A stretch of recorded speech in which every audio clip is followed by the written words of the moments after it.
Sebelum lanjut, kita ngopi dulu kawan-kawan ya. Nah, karena tidak ada kopi, tidak ada bonsai. Kopi dan bonsai itu sudah jadi satu kesatuan kawan-kawan ya. Kopinya pahit, sepahit hidup saya. Kita seruput dulu. Wah, nikmat ya.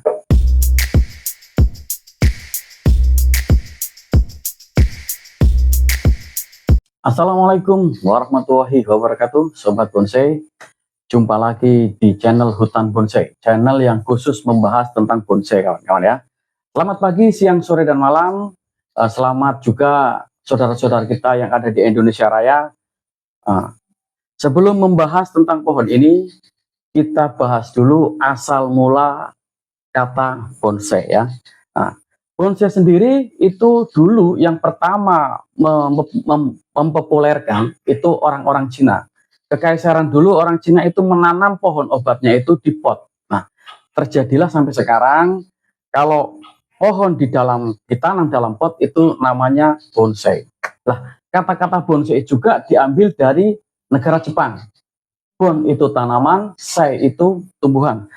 Dalam arti berarti pohon yang ada di pot itu namanya bonsai ya. Tapi tidak semua pohon yang di dalam pot itu bisa dikatakan bonsai, karena bonsai sendiri itu ada beberapa kategori yang bisa dinamakan bonsai kawan-kawan ya.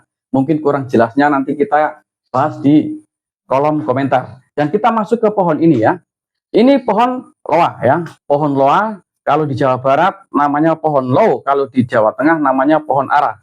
Pohon ini asli lokal Indonesia ya. Ini banyak tumbuh di kawasan-kawasan negara yang punya iklim tropis, kawan-kawan ya. Apa itu tropis? Seperti video-video kemarin, iklim tropis itu negara yang mempunyai dua musim, kawan-kawan ya, yaitu musim hujan dan musim panas. Berarti 1 tahun 12 bulan itu dibagi dua, setengah tahun musim hujan, setengah tahun musim panas. Makanya pohon loa itu sangat tumbuh subur di negara kita ya.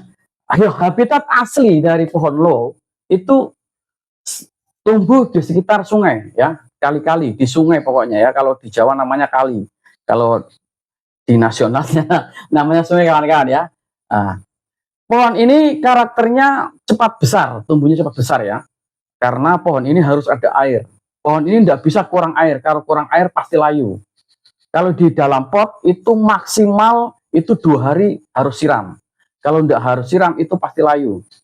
Nah, ciri-ciri pohon loa sendiri itu mempunyai batang keras dan mempunyai mempunyai daun warna hijau segar dan agak lonjong, kawan-kawan ya. Dan kalau sudah berbuah, buahnya itu nempel di batang, bulat-bulat ya. Kalau sudah berbuah, pohonnya nempel di batang ya.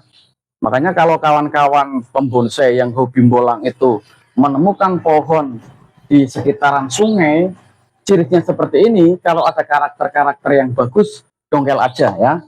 Nah, sebelum membahas pohon ini lebih lanjut, yang dinamakan nanti yang masuk kategori bonsai, kita bahas dulu sistem penyebaran ya, atau pengembangbiakan. Lah, pohon loa ini sangat mudah sekali untuk dikembangkan ya, dikembangbiakan, karena pohon loa ini mudah hidup. Bisa dari biji, bisa dari cangkok, bisa dari setek, bisa ya kawan-kawan. Lah, kita harus bisa membedakan cangkok, setek, dan okulasi ya. Itu sama-sama pengembangbiakan tapi dengan metode yang berbeda. Kalau cangkok itu kawan-kawan pastinya sudah tahu lah. Artinya batang kita kerik ya, kita kerok supaya kambiumnya hilang, nanti kita kasih media. Biasanya pakai kokopit ya. Mungkin kawan-kawan belum tahu apa itu kokopit ya, mungkin karena pemula, jadi maaf saya juga pemula, tapi saya pertegas lagi kokopit itu apa. Kokopit itu kalau kawan-kawan itu tahu kelapa, nah kulit kelapa serabutnya itu namanya kokopit kawan-kawan ya. Kenapa kokopit kok bagus buat nyangkok? Karena itu bisa menahan air ya. Jadi kokopit itu tidak mudah kering. Jadi sangat bagus buat nyangkok ya kawan-kawan. Lah, itu cangkok. Lah, kalau sistem setek itu tinggal potong saja langsung kita tancap. Itu namanya setek. Kalau pohon loa bisa ya. Kalau pohon loa bisa di stek bisa ya. Karena tidak semua pohon bisa di stek kawan-kawan ya. Artinya kita potong langsung tancap, itu tidak semua pohon bisa. Oke. Nah, untuk sistem okulasi itu kalau yang menamakan itu pembonsai itu sambung susu.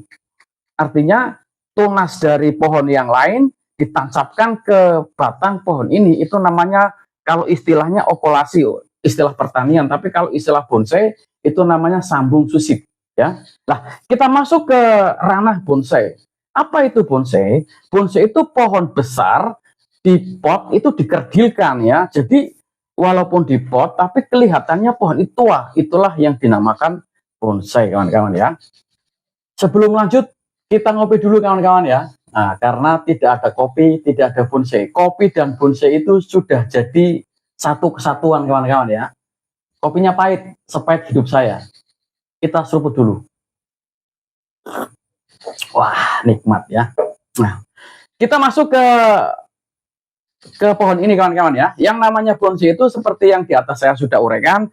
Bonsai itu pohon karakter tua, kita tanam di pot. Bagaimana caranya? Kita membuat pohon di pot itu bisa terkesan tua ya. Nah, kita masuk langsung ke pohon tua. Nah, pohon ini sudah karakternya sudah tua ya, karena terbukti ada mahakarya alam yang dimakan layap jadi kayak gini ya. Nanti kalau ini nutup, kambiumnya nutup, itu sudah luar biasa ya. Ini kan belum nutup, tapi aliran kambiumnya sudah jalan nih kawan-kawan ya. Kita bisa lihat aliran kambiumnya ke sini bisa jalan ya. Nah, ini pun pohon sudah komplit sebenarnya ya. Secara anatomi sudah komplit. Ada tangan pertama, tangan kedua. Ini calon mahkota, ini background juga bisa ya. Ini nanti kita buat background juga bisa ya. Nah, bagi kawan-kawan yang belum tahu atau belum mengenal atau mengenal tapi belum pernah memelihara pohon loa karena terdoktrin dari informasi-informasi di luar sana yang katanya pohon loa itu mudah mati ranting, susah dikecilkan daunnya, itu salah kawan-kawan ya.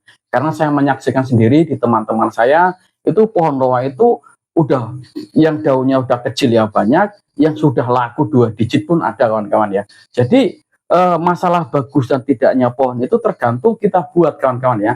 Tergantung kita buat bagaimana kita mencurahkan atau mengimplementasikan bahasanya ya pikiran kita ke pohon kayak gitu ya. Jadi pohon apapun itu tidak jadi ukuran bagus dan nanti akan laku mahal itu gimana, itu tidak. Yang ada hanya karakter dari pohon itu sendiri yang menentukan bagus dan tidaknya pohon kawan-kawan ya. Nah, nanti di video-video berikutnya akan ada tutorial cara mengecilkan pohon loa kawan-kawan ya. Cara mengecilkan daun loa ya. Daun loa itu bisa kecil banget kawan-kawan karena saya sudah melihat sendiri. Nanti kita videokan cara mengecilkannya ya.